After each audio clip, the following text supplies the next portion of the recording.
Good deal. We're going to go ahead and roll right into questions. And our first question is going to come from Claire B. Lang. Go ahead with your question, Claire. Yeah, can you take someone else and then come back to me so I can start my recorder? We can definitely do that. We'll start with Dustin Long. Go ahead with your question, Dustin.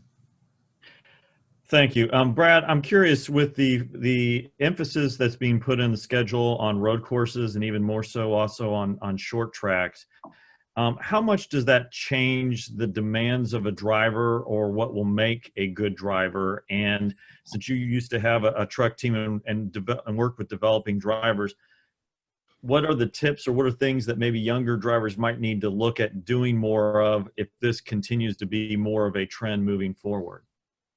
Yeah, obviously a lot more emphasis on the road courses with the new 2021 schedule. A little less emphasis on short tracks. So, it's just maybe a little bit more diverse in some ways, less diverse in others ways. Yeah, I mean, it's certainly different. I think when you get to the championship rounds, though, and correct me if I'm wrong here, Dustin, there's not a big change in the championship playoffs schedule. Same 10 tracks. Same 10 tracks. And those are really the most 10 important, right? 10 most important. I try to focus on those first and then worry about the others later. And since they're not changing, I won't say it's the biggest change in the world. But it certainly is it's different getting there. And I think it'll mix it up pretty good. Well, does the path for a development driver change a little bit if this becomes more of, as opposed to what you have to look at? Yeah, I think I would put more emphasis on road course racing if I was a development driver right now, for sure. Thank you. No problem. And now we're going to go to Claire B. Lang with SiriusXM NASCAR Radio. Go ahead with your question, Claire. Thank you. Brad, in general, what do you think of the schedule? What excites you? What do you think is really out there? They said they would be bold. So what do you think is bold in it? And what do you really like about it? Just your thoughts. Well, I think what excites me the most is it used to be every year we announced a new schedule. It was like, we moved a race by 1 week, but all the races were the same. It was like, well, that's not really much to announce. This is the first schedule announcement we've had since I've been a Cup driver that has had significant changes. I think that's refreshing. I think the schedule needs to be bold. It needs to be changed. It needs to be dynamic every year. And I think I'm excited about that. There's not really one thing that stands out to me that I want about. There's nothing cringeworthy to me in the new schedule. There's a few things that excite me more than others, no doubt. But I think all in all, it's very good for the sport. You're going to start at Talladega 7th. You have 5 wins there. When you look at a lot of the other competitors, there's not a lot of people that have had 5 wins at Talladega. How do you look at rolling off at Talladega with where you're at in points and the momentum that you have? Talladega, it's a good one for you. Yeah, it's been up and down for me, Claire. I mean, last few races have probably been down. Last fall I thought we were going to win the race with 2 or 3 to go. We were making the pass for the lead. Next thing I know, we're all wrecked. It's kind of like, oh, man. It's a love-hate affair with that track for sure, and hopefully we'll love it. I feel like we're due for a good finish there. I've ran up front the last few races, and the finish has eluded us. So I'm pumped and ready to go. Good luck at Talladega. Thanks for your time, man. Thank you, Claire. Our next question is going to come from Daniel McFadden. Go ahead with your question, Daniel. Hey, Brad. Sort of playing off Claire's question. You've talked recently about how with super speedway racing, there's very much ebbs and flows and how those races are raced and how they unfold. But Team Penske, even through all those ebbs and flows, is still consistently the winners, especially at Talladega. How do you as an organization, how do you as a driver adapt to those ebbs and flows, and why has Team Penske seem to be the ones that can master those more than others? We have a great driver right now. I'll tell you, if I was a team owner right now and I had to pick the best driver lineup in Cup, and I know this is somewhat tooting my own horn, but it's as much tooting the horn of Joe Logano, Ryan Blaney, and Matt DiBenno, but I think we have the strongest driver lineup in Cup right now. I really do. I know that's probably arguable and it's completely subjective, but that's played to our favor at tracks like the Plate tracks, and we're going to continue to try to leverage it. Our next question will come from Michael Shelton. Go ahead with your question, Michael. Thank you very much. Well, Brad, just also kind of following up with what Claire asked, what do you think is the difference with you and Talladega? How do you know when to be patient at that track, and when do you know it's time to go for it? I really got to start being more aggressive when coming to a super speedway in a race that is, ultra really difficult to manage. Yeah, Michael, you build a feel for it over time. It's not an exact science. There's been times where, I've kicked myself and said, oh my God, I got in a wreck and I could see it coming. Brad, you should have known better. There's been times where I backed out and said, oh, they're going to wreck, and they don't wreck. It's an inexact science. But generally speaking, you have a pretty good clue over the years of people running places they shouldn't be running and things of that nature. And it builds up like a mother's sense about their children. It's the same thing.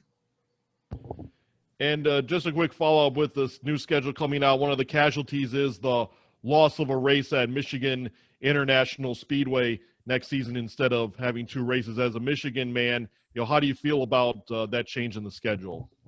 So did it lose a race, or are we having a doubleheader there? I think they lost a race. You're just having the one, I believe it was in August. I read that wrong. I thought they had a doubleheader. I must be thinking about this year. That's wow. I didn't know that part. Certainly, it's a track I enjoy going to.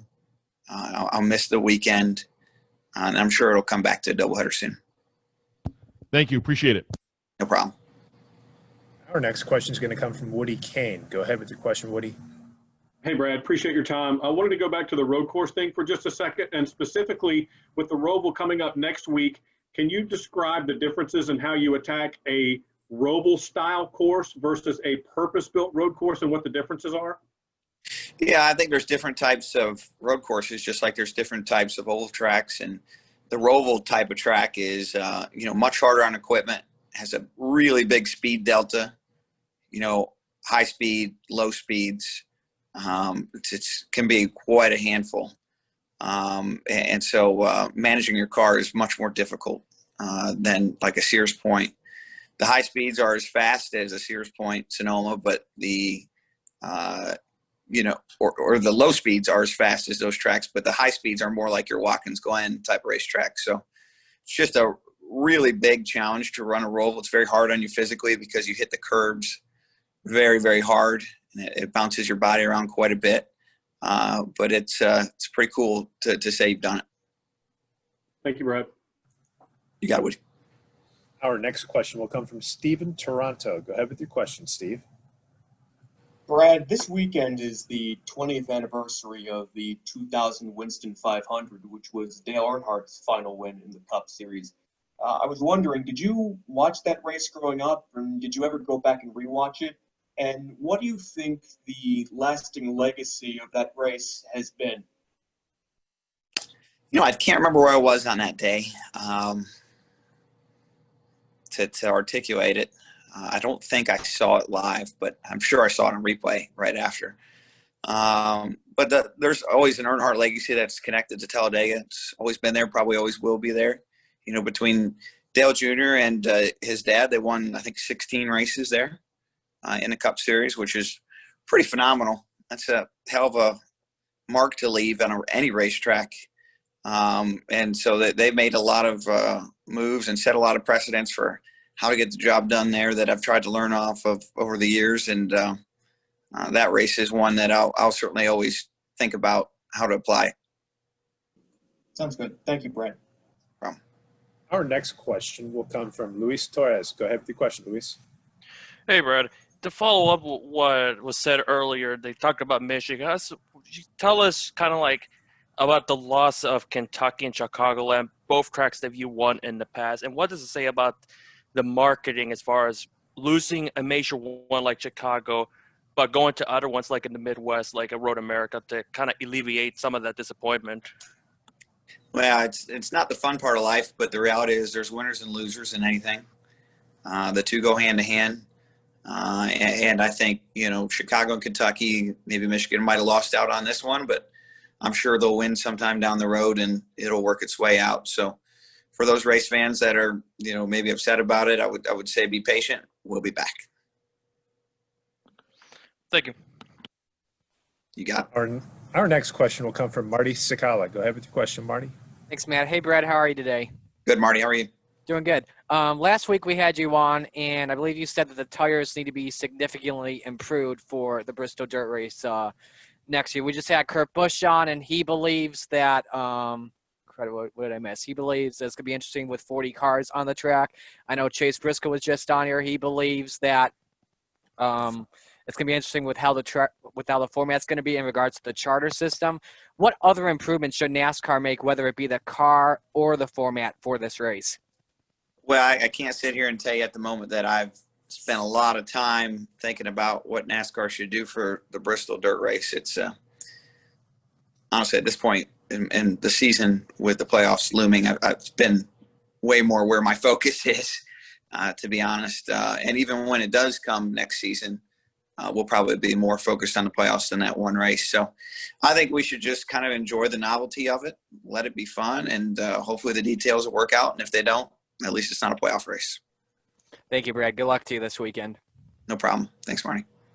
Our next question will come from Bob Pockris. Go ahead with your question, Bob. Yeah, Brad, you've been somewhat vocal that race weekends are events, and now they said yesterday that 28 races will be pretty much one-day shows.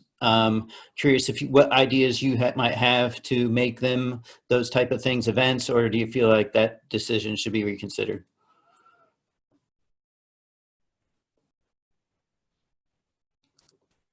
Brad, you're muted, my friend. I don't know why I did that to me. I don't know why this Zoom thing drives me crazy.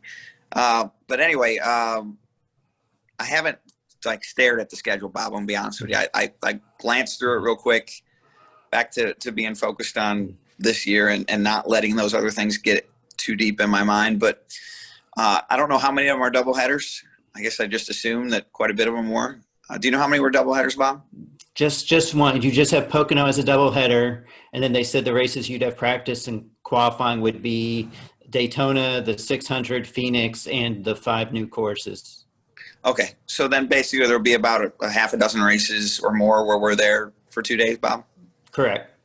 So, you'll have those, and we'll obviously try to make the most of those events. As for the single-day shows, there's been such huge efficiencies and costing that and I think we've found ways to make it work with respect to, having the Xfinity race all day and the truck race all day. I think it's actually worked a lot better than I would have predicted it would have. But in totality, I do think race weekends are generally more of an event than most sports are. I've been happy to be a part of that with things I've done with Miller Lite and events at the racetrack during a race week.